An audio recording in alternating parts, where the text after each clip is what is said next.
राजस्थान के तहत 2023 के विधानसभा चुनाव में कांग्रेस से आनंदीराम खटीक को कपसन विधानसभा से टिकट नहीं मिला।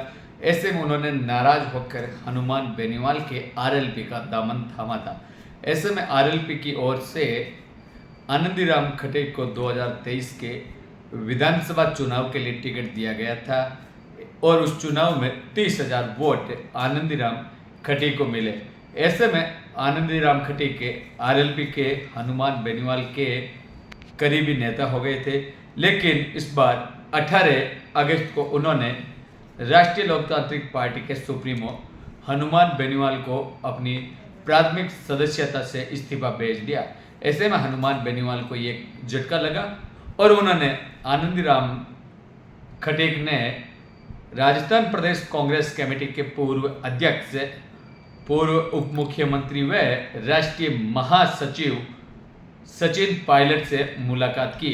ऐसे में सचिन पायलट के कहने से ही आनंदीराम खटीक आते हैं, लेकिन 2023 के विधानसभा चुनाव में उनको टिकट नहीं मिलने के कारण वो कांग्रेस से खफा होकर आरएलपी के गुट में चले गए थे और हनुमान बेनीवाल ने भी उनको कपासन से टिकट देकर चुनाव लड़वा दिया था, जिसमें उन्होंने 30,000 वोट लेकर आए। लेकिन ऐसे में अब उन्होंने एक बार फिर सचिन पायलट की ओर रुख किया और आरएलपी को छोड़ दिया। इसके बाद हनुमान बेनीवाल को, क्योंकि अभी 6 विधानसभा सीटों पर उपचुनाव होने हैं और ऐसे में हनुमान बेनीवाल को छोड़कर उनके मजबूत जो विधानसभा चुनाव आरएलपी से लड़े वो कार्यकर्ता चला जाए तो थोड़ा बहुत झटका लगता हुआ दिखाई दे रहा है। ऐसे में हनुमान बेनीवाल की 64 सीट पर तो आरएलपी मजबूत हैं, क्योंकि यहाँ 2008 में 64 सीट बनी।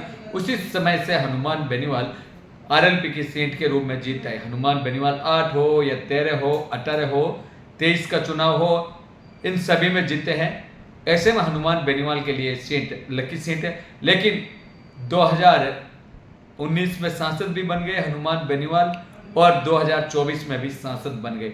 ऐसे में हनुमान बेनीवाल ने इस सीट को अपनी गढ़ के रूप में मान रहे हैं, लेकिन इस बार होने वाले क्यूंसक के बाई इलेक्शन बड़े ही रोचक होंगे, क्योंकि 2023 के विधानसभा चुनाव में हनुमान बेनीवाल के सामने आरएलपी से ही टूटकर भाजपा में गए रेवंतराम डांगा ने करीबी टक्कर दी थी और मात्र 2,000 वोटों का अंतर रहा था। चर्चाएं ये चल रही थी कि रेवंतराम डांगा 30,000 से ज़्यादा वोटों से हारेंगे। उसी चक्कर में रेवंतराम डांगा को वोट कुछ लोगों ने नहीं दिए। ये उस समय होता कि रेवंतराम डांगा मजबूत है तो रेवंतराम डांगा उस चुनाव में जीत भी सकते थे।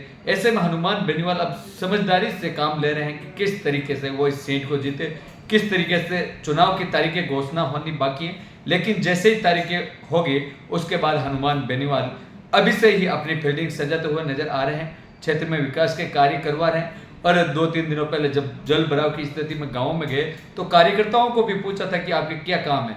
जहां नाराज कार्यकर्ता थे उनसे भी मिले थे और उनकी डिमांड के अनुसार उनको आश्वासन दिया कि आपके ये कार्य करवा दिए जाएंगे।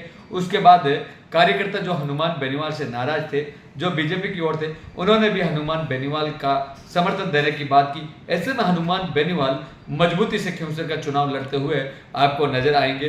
धन्यवाद।